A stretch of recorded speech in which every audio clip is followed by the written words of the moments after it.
பெரியாழ்வார் திருமொழியில் 1ஆம் பத்து 2ஆம் திருமொழி 19ஆம் பாசுரம் பார்க்கலாம்.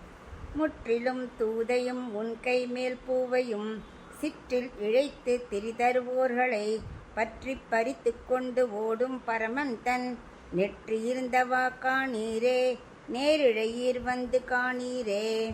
இப்போ இதுக்குள்ள அர்த்தம் பார்க்கலாம். இந்த பாசுரத்தில் பெரியாழ்வார் யசோதை கண்ணனோட நெற்றி அழகை பார்க்க வாங்கன்னு அழைக்கிறார். அதாவது இந்த கள்ளப்பார்வையோட கண்ணன் அங்கேயும் இங்கேயும் பார்த்துட்டு இருந்தானா.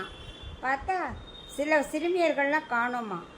அங்கே இங்கேயும் பார்த்தா அவன் காணுமேன்னு பார்த்தா தன்னோட ஞான கண்ணால் தெரிஞ்சுன்னுட்டானா. அவளாம் என்ன பண்ணிட்டு இருக்கா, ஆற்றங்கரையில் சிற்றில் இழைச்சின்னு இருக்காளாம். அதாவது மணல் வீடு கட்டி விளையாடின்னு இருக்கா. அதுக்கு புரிஞ்சுட்டு விட்டானா கண்ணன். ஆஹோ அப்படின்னு திடீர்னு பார்த்தா மாயமாக மறைந்து விட்டான்.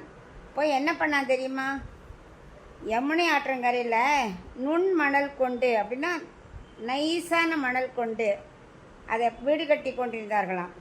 எப்படி மணலில் பெரிய பெரிய கற்கள்லாம் இருக்கும் இல்லையா, அதெல்லாம் வச்சு வீடு கட்ட முடியாது. அதனால ஒரு முறம் வச்சு அதை சலித்து வீடு கட்டின்னு இருந்தாலாம். கண்ணன் என்ன பண்ணான், போய் அந்த முறத்தை அப்படியே பிடுங்கிட்டான். அதே மாதிரி சில சிறுமியர்கள் மண் சோறு பண்ணுறதுக்காக மண்பானை வச்சு வச்சுட்டு இருந்தாலாம். அந்த பானையையும் பிடிங்கிட்டுட்டான். சில சிறுமியர்கள் என்ன பண்ணா, தன்னோட கையில் ஒரு பறவை, அதாவது நாகனை வாய் பறவைன்னு சொல்லுவாள், ஆண்டாள் கிளி வச்சுட்டு இருந்தாலே அது மாதிரி இவா ஒரு பறவையோடு பேசிகிட்டு இருந்தாளாம். கண்ணன் அவள் முன்கையில் வைத்திருந்த அந்த பறவையும் எடுத்துட்டான். இப்படி விளையாடும் சிறுமியர்களோட மணல் வீடு எல்லாம் களைச்சுட்டு ஓடி வந்துட்டானான். வேக வேகமாக ஓடி வந்ததில் அப்படியே முகமெல்லாம் வேர்த்து போயிடுதான் அந்த குட்டி கண்ணனுக்கு.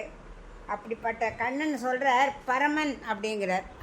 இங்கே பரமன் அப்படின்னா குட்டி கண்ணன் இல்லையா, விஷமம் செய்யறதுக்கு பேர் விஷமம் செய்யல அவன் பரமனா. அவ்வளோ விஷமக்கார கண்ணன் சொல்லுவோம் இல்லையா, அந்த மாதிரி அப்படிப்பட்ட பரமன் அப்படிங்கிறார். இப்படி முறம் பானை பறவை எல்லாத்தையும் எடுத்துகிட்டு ஓடி வந்த கண்ணனுக்கு பார்த்தா நெத்தியில் அப்படியே வேர்த்துட்டான். அந்த வேர்வை எப்படி இருந்துதான், பிறைச்சந்திரன் போல நெத்தியில் முத்து முத்தா அந்த அமுதம் பொழிகிற மாதிரி வேர்வையாம். அதை பார்க்குறதுக்கே ரொம்ப அழகாக இருந்துதான். வாங்கோ, இப்படிப்பட்ட அழகான நெத்தியை பார்க்க வாங்கோ.